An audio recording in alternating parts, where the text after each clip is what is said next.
Have you ever glanced at an old boarding pass or a forgotten airline mug and thought, I really miss flying with them?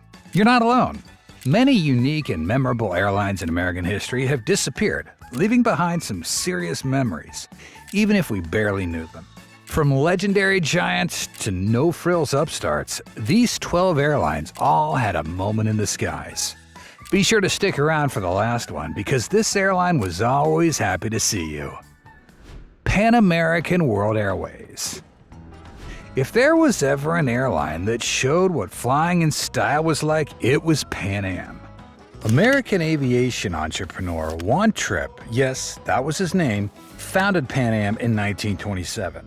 Its first flight was an airmail run from Key West, Florida to Havana, Cuba on a float plane.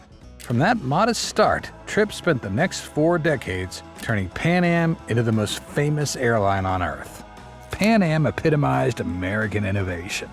It launched the first commercial transatlantic passenger service in 1939, and in 1970 became the first airline to operate the Boeing 747 commercially between New York and London. The Royal Blue Globe logo, affectionately called the Blue Meatball, the white Clipper jets, crisp uniforms, and first-class service made Pan Am unforgettable. At its peak, the airline flew to 86 countries on every continent except Antarctica. But behind the glamour was some serious turbulence.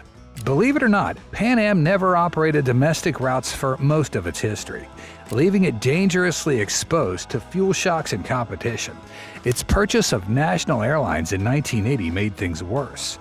The 1988 Lockerbie bombing devastated Pan Am's finances and reputation. The airline's final flight was in December 1991, marking the end of aviation's golden age for many. For once in a lifetime, I want to be free. Eastern Airlines. If you spent any time on the East Coast in the last century, Eastern Airlines was unforgettable. The airline started in 1926 as Pitcairn Aviation and changed its name to Eastern in 1934. Headquartered in Miami, Eastern built an empire connecting the East Coast to Florida, the Caribbean, and South America. Under Eddie Rickenbacker, the World War I flying ace, Eastern grew into one of the largest carriers in the country. If you flew Eastern, you remember their shuttle service, which ran hourly flights between Boston, New York, and Washington with no reservations required. Just show up and fly. Talk about convenience. If something was too good to be true, someone had to always ruin it. Airline raider Frank Lorenzo, known for running Texas International and other airlines, bought Eastern in 1986, sparking immediate clashes with unions. Mechanics went on strike in 1989, pilots and flight attendants followed. The public sided with workers. Passenger numbers plummeted and Eastern went bankrupt. Its final flight was in January 1991. A bitter end for a great airline. Today, the Eastern brand name lives on, as Dynamic Airways has been licensed to use the name since 2018. Fly Eastern, number one to the sun. Virgin America. How can anyone call themselves a billionaire if they don't own an airline? In 2007, Richard Branson launched a Virgin America in Burlingame, California. In true eccentric rich man fashion, it was clear this was no ordinary airline. Cabins featured mood lighting. Every seat had a touchscreen, and safety videos played like music videos. The menu was great. Flying Virgin America felt more like a nightclub than a plane ride. Frequent flyers still talk about the Elevate loyalty program, which blew away your expectations for a modern airline. They flew to 24 destinations, mostly connecting California cities to the East Coast, and built a fierce following among tech workers shuttling between San Francisco and New York. Alaska Airlines acquired Virgin America in 2016 for $2.6 billion, and the brand was gone in 2018.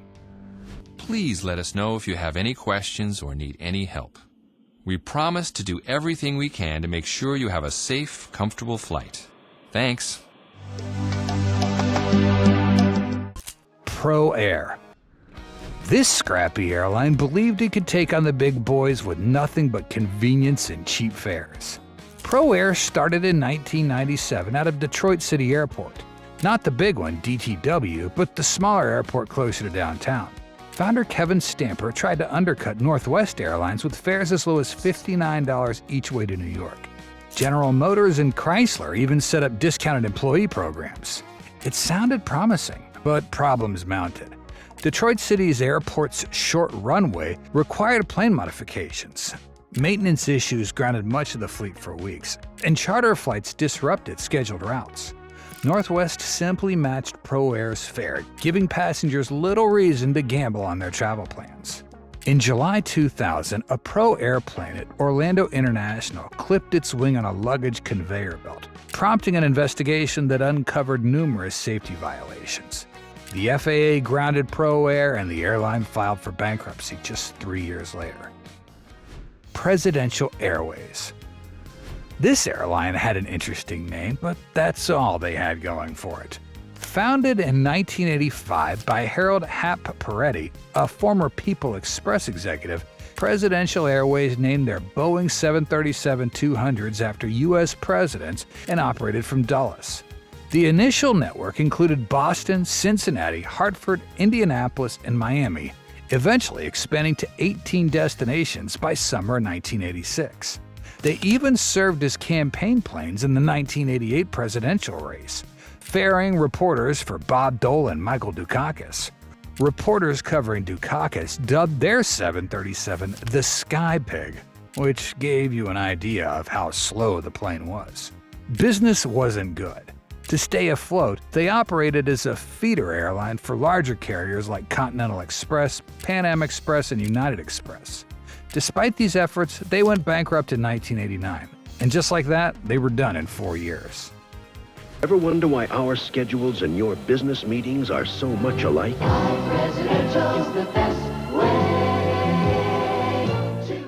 Air South, South Carolina.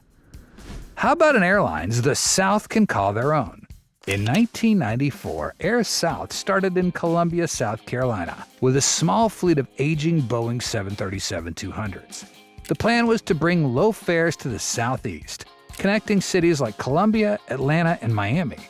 Remarkably, they turned a small profit in their first year, which was practically unheard of for an airline startup. Reality set in. The old 737-200s drove up costs, and expansion plans with Kiwi International only strained resources in an already crowded market with cheap fares.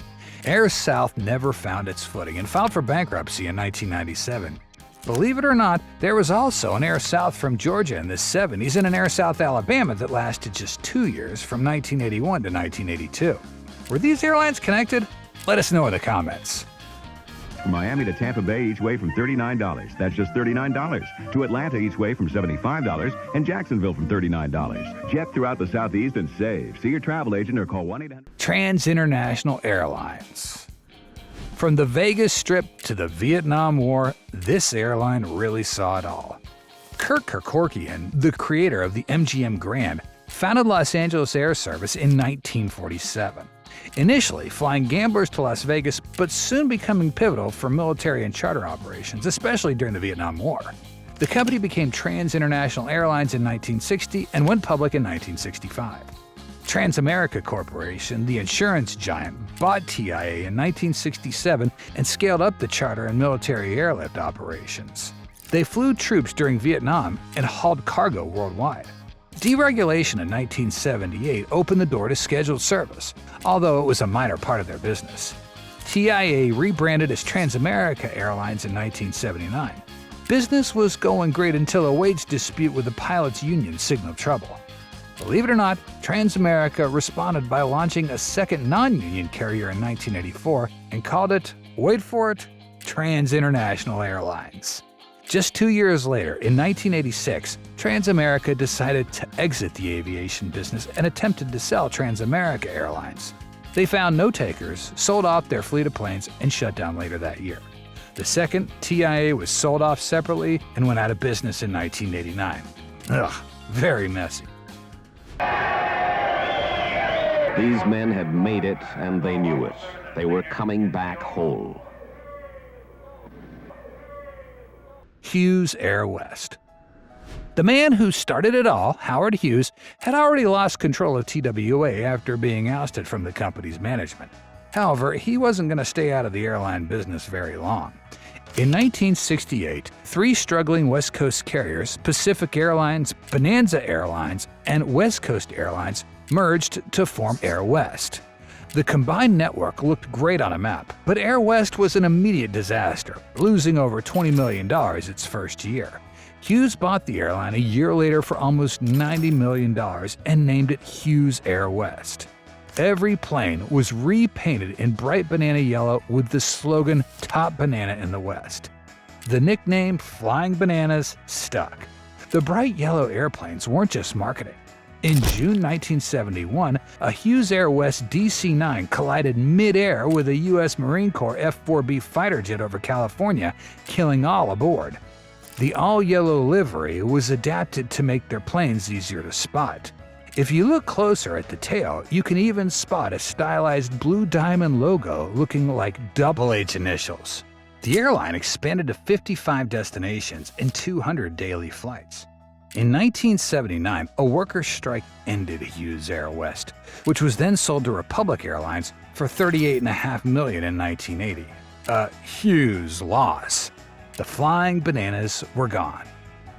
Top banana service, yes, yes, yes, yes, yes, yes, yes. We are top banana. Yes, yes, yes, you are top banana. When you're flying with us, Hughes AirWest. Yes! Muse Air, TranStar Airlines. This airline was so determined to beat Southwest that people called it Revenge Air. Lamar Muse was the founding president of Southwest Airlines before getting pushed out in a power struggle in 1978. His son, Michael, who was Southwest CFO, wanted to start a new airline. With his father's support, they launched Muse Air in 1981, starting service between Dallas Love Field and Houston Hobby, Southwest's bread and butter route. Muse flew MD-80s with leather seats, assigned seating, and a ban on smoking throughout the plane. Pretty radical at the time. Who didn't enjoy lighting up tens of thousands of feet in the sky? The airline expanded to a dozen cities by 1984, but lost money the whole way.